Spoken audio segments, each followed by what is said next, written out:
Start करते हैं energy stored in inductor. तो किसी भी इंडक्टर पे क्या एनर्जी स्टोर्ड होगी, ठीक है। एनर्जी वैसे ही इंडक्टर्स किस टाइप के, इंडक्टर्स एक टाइप के सोलोनॉइड्स ही तो हैं। तो जैसे सोलोनॉइड के केस में अपने को एनर्जी स्टोर देखने को मिलता था, सेम टू सेम यहाँ पास इंडक्टर के केस में भी एनर्जी स्टोर देखने को मिलेगा। चलो, तो क्या एनर्जी स्टोर्ड है रहेगा एक इंडक्टर में, वो अपना आपका नेक्स्ट टॉपिक है। सिंपल से एक इंडक्टर बना लेते हैं, as it is like a inductor. तो आप इसे एक इंडक्टर की तरह एज्यूम कर लेते हैं, ठीक। अब इस इंडक्टर में कितना अमाउंट ऑफ एनर्जी स्टोर्ड होगा, अगर मान लेते हैं, ठीक है, एक किसे पोटेंशियल से, पोटेंशियल ई से क्या कर दे रहे हैं, इसे कनेक्ट कर दे रहे हैं, ठीक है। मान लेते हैं यहाँ एक की है की। चलो सिंपल से केस, ज्यादा कॉम्प्लिकेटेड नहीं ले रहा हूं। आप इसको कंज्यूम कर लेते हैं, इसका लेंथ एल है, ठीक। अच्छा, तो आप क्या लिख सकता हूं, दैट इस एल लेंथ के अराउंड या फिर इसके अक्रॉस कितना अमाउंट ऑफ ईएमएफ प्रोड्यूस होगा, इंड्यूस्ड ईएमएफ। वो इंड्यूस्ड ईएमएफ इक्वल होगा E is equal to minus dy/dt के, इतना ही इंड्यूस होगा। और सिंपली इसी को क्या लिख सकते हैं, इसको लिख सकते हैं माइनस ऑफ एल di/dt।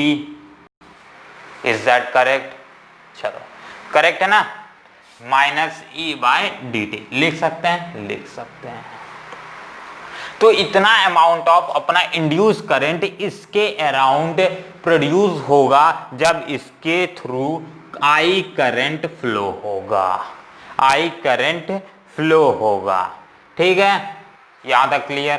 ठीक है।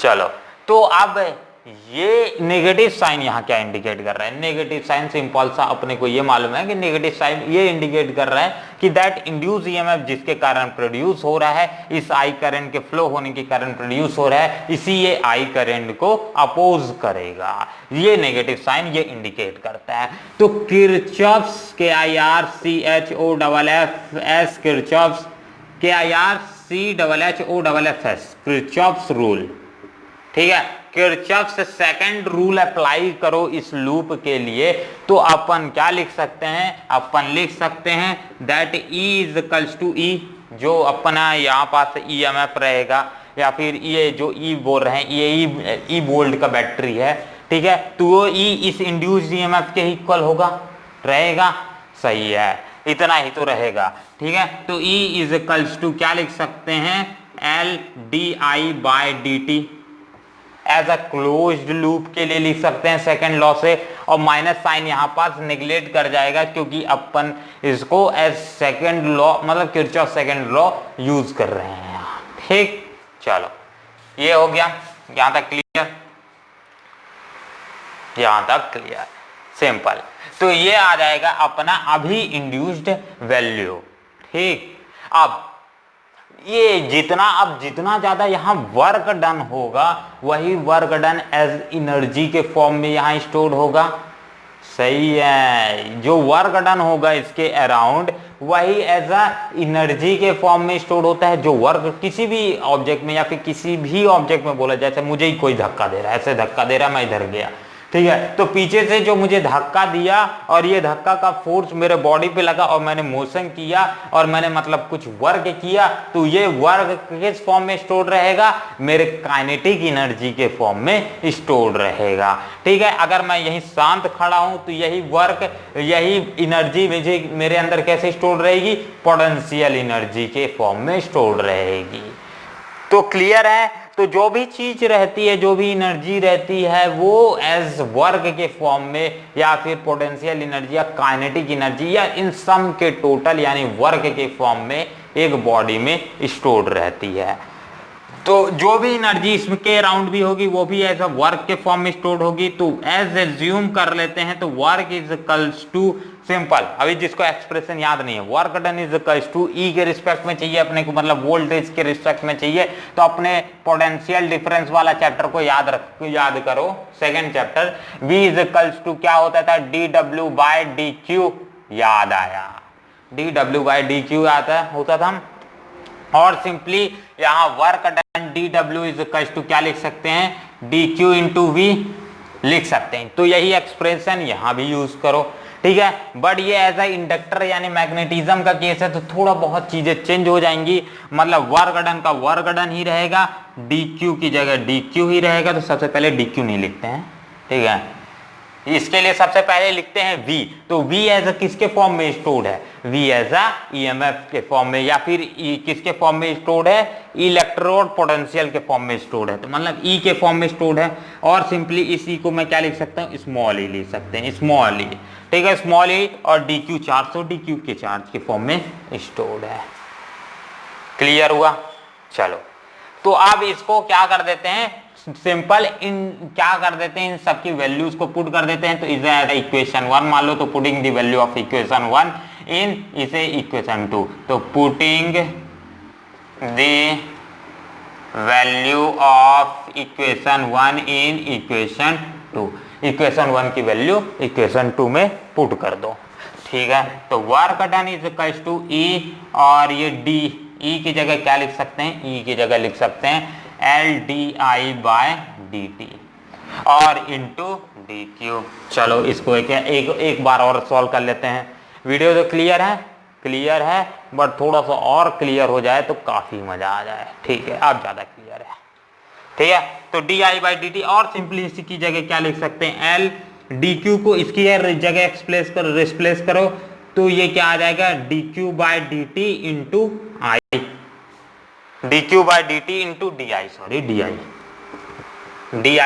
और व्हाट इज dq/dt, dq/dt क्या होता है, dq/dt अपना I होता है, क्योंकि अपने को मालूम है I इज इक्वल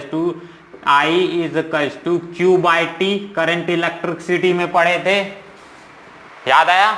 हाँ चलो, तो सिंपल वही वाला एक्सप्रेशन यहाँ भी यूज करो, और इसको जस्ट एक स्टेप कर देते हैं। तो dq/dt क्या हो जाएगा, I, तो L is equal to L into I into DI, ये आ जाएगा। और ये किसके, वर्क डन, ठीक है, ये आ गया, ठीक है। ये जो एक्सप्रेशन है यही एक्सप्रेशन है अपना। फाइनल अभी नहीं आया है, फाइनल आएगा, जस्ट थोड़ा सा ध्यान देके। Work done is equal to क्या आया है, dq/dt L into I into DI। अब इन दोनों साइड को इंटीग्रेट कर दो, ठीक है, इधर भी dq कर देते हैं, इधर भी dq एज ए इंटीग्रेशन करने, ताकि हमको बन जाए। और इंटीग्रेशन करके ये अपना किसके लिए, एक लेंथ के लिए आ रहा है, मतलब पर यूनिट के लिए आ रहा है, ठीक है, पर यूनिट लेंथ के लिए आ रहा है। तो इसे इंटीग्रेट कर देंगे किसके लिए, स्टेडी करंट वैल्यू के लिए। स्टेडी करंट वैल्यू के लिए मतलब पूरे के लिए, और साथ में I नॉट के लिए। अभी सिर्फ जो भी अपने पास एक्सप्रेशन दिया है वो I के रिस्पेक्ट में दिया है, तो अपने को स्टेडी स्टेट में चाहिए, मतलब जब चेंजेस ना हो तब के लिए चाहिए।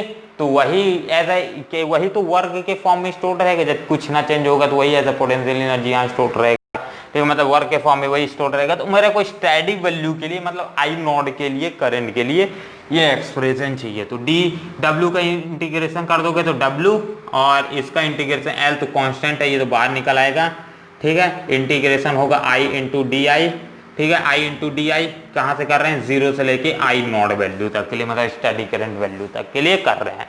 तो w इज इक्वल टू क्या आ जाएगा, L, और इसका I इंटू DI क्या होता है, I²/2, इंटीग्रेशन सीख लो, I²/2 और 0 से लेकर के I नॉट वैल्यू तक इसे एज इंटीग्रेट करना है।